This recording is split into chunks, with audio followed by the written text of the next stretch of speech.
John's Gospel is not like the other three Gospels we have in our Bible. It tells many of the same stories, recounts the same events, but not always in the same order. And the writer often tells us not only what Jesus did or taught, but why he did such things. This writer also paints a picture of a more divine Jesus, as if he doesn't want us to miss the point that this earthly Jesus is God's Son, who existed before all time. We only need to read and compare small portions of John's Gospel with similar stories in Matthew, Mark, or Luke to see the differences. John presents a richer tapestry and tells us his purpose for writing in chapter 20, verse 31, where he says, "These are written so that you may come to believe that Jesus is the Messiah, the Son of God, and that through believing you may have life in his name." One commentator has this to say about the differences between the accounts in the Gospels of Jesus calling his disciples. There are those who try to harmonise the conflicting records. But if the Gospels are more hymn sheets than history books, then we should not be looking for the harmony we insist on in, say, the testimony of witnesses to a road accident. All four Gospels agree that to encounter Jesus is to be drawn to him.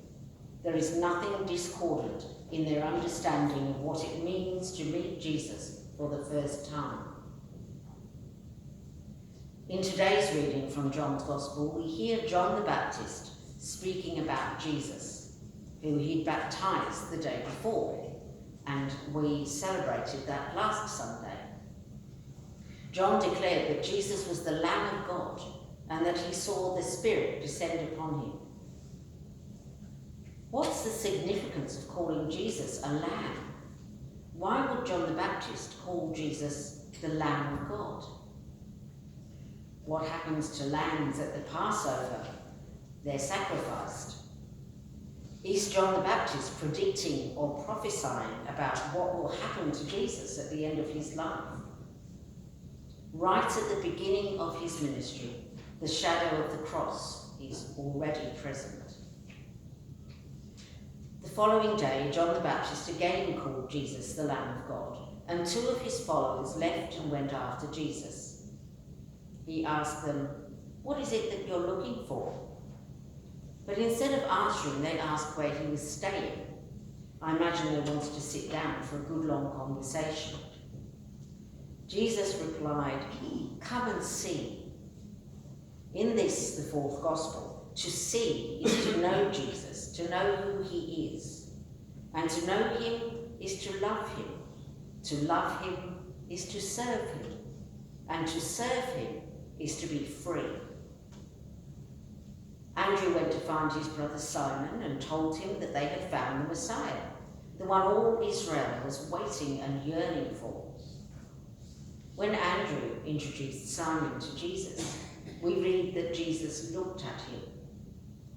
Near the end of his life, Jesus will look at him again and he'll break down in tears.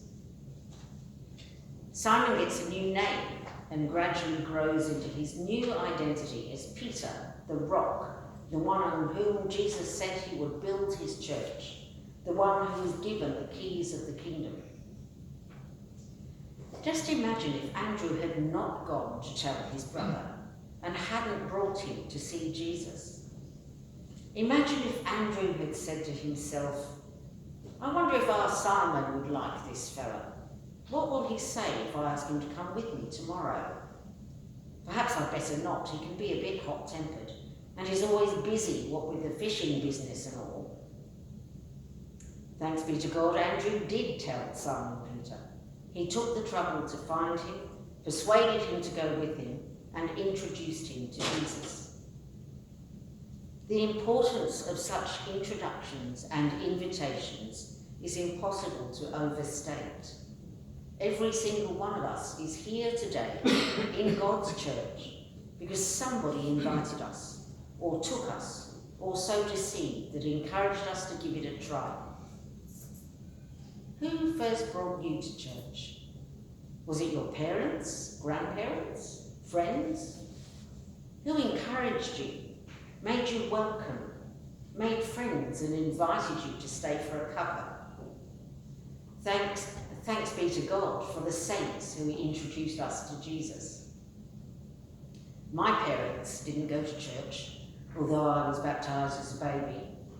I went to a Church of England primary school, like just about everyone else in England at the time. And so I learned to sing hymns and to pray and was taught the Bible stories. Seeds were sown, and although I didn't darken a church door for many years, there was something there.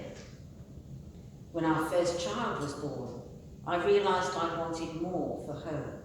So Alan and I started going to the Anglican church up the road, where he was baptised as a baby, to see about getting her christened. What we found were friendly, welcoming people and a community we soon grew to love. Our daughter was baptised and later I was confirmed, and then we came to Australia. We joined the Anglican Church in Kelmscott and Alan was confirmed. Our second child after he was born was baptised, and the rest is history. I'm convinced that no amount of advertising, publicity or social media promotion, helpful as they can all be, will ever be as effective as a personal conversation. Inviting someone to come and see, offering to accompany them, sitting beside them, talking to them afterwards about what they thought, answering their questions as best we can. This is how the early church grew, and how the church will continue to grow, or not. Many of us have been told that we should never talk about religion or politics, because either there will be an argument or someone will be offended. Some people seem to fear religion being shoved down their throats. I'm not advocating anything so aggressive. Talking about your faith can be as simple as answering the question, what are you doing at the weekend? With going to church on Sunday and being prepared to answer any more questions. If someone were to ask you why you go to church, do you know what you would answer? It might be worth considering what you'd have to say. We need to overcome our shyness in talking about our faith and our lives as followers of Jesus and tell people, because they deserve to know. What we have must not be a secret, because there is a sense in which faith is not really faith unless it is shared. We demonstrate our faith in our lives by our actions and attitudes, which speak volumes. But sometimes we do need words as well. Maybe all the words we need are come and see. The Lord be with you.